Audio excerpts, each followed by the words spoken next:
Saudara-saudari yang terkasih, mari kita hening sejenak membawa hati dan pikiran kita kepada kebenaran firman Tuhan.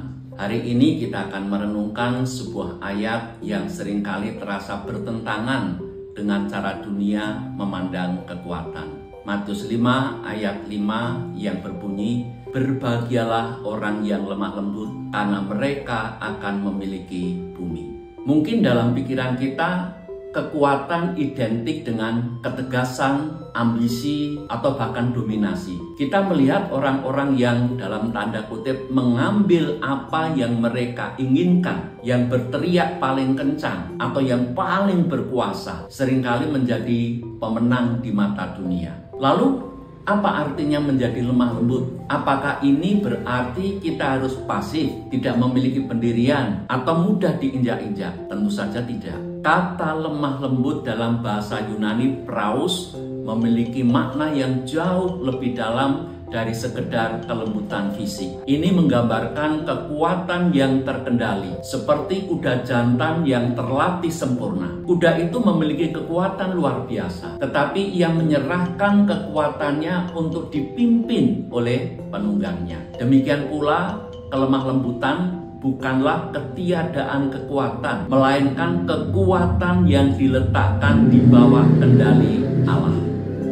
Orang yang lemah lembut adalah orang yang tidak mudah tersinggung, yang mampu menahan amarah, yang tidak membalas kejahatan dengan kejahatan, dan yang mampu merendahkan diri. Mereka adalah orang-orang yang tidak bergantung pada kekuatan atau pengaruh mereka sendiri, melainkan sepenuhnya berserah kepada Tuhan. Mereka tahu bahwa kendali sejati ada di tangannya.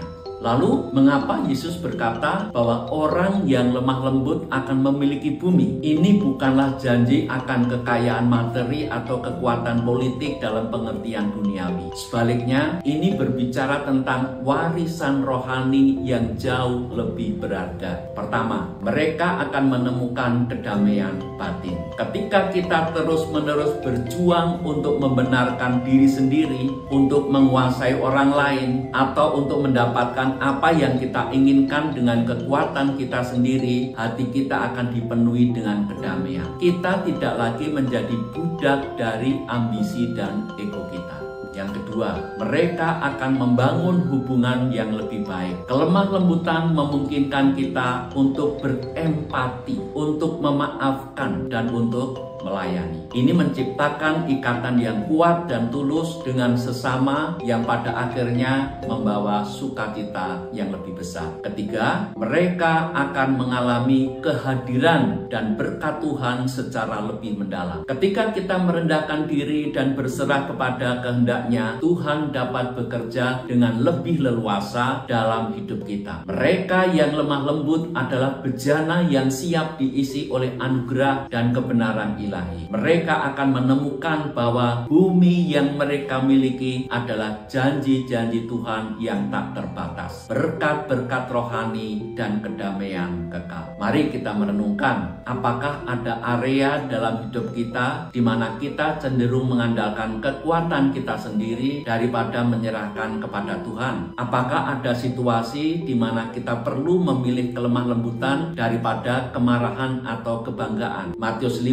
ayat 5 menantang kita untuk mendefinisikan ulang kekuatan. Kekuatan sejati bukanlah tentang mendominasi, melainkan tentang menyerah. Kekuatan sejati bukanlah tentang mengambil, melainkan tentang menerima dari tangan Tuhan. Kekuatan sejati bukanlah tentang menguasai dunia, melainkan tentang memiliki hati yang damai di tengah dunia. Baik saudara-saudara, kalau ada pergumulan, ada pertanyaan, bisa ditulis di kolom komentar, karena setiap pertanyaan pasti ada solusinya. Amin.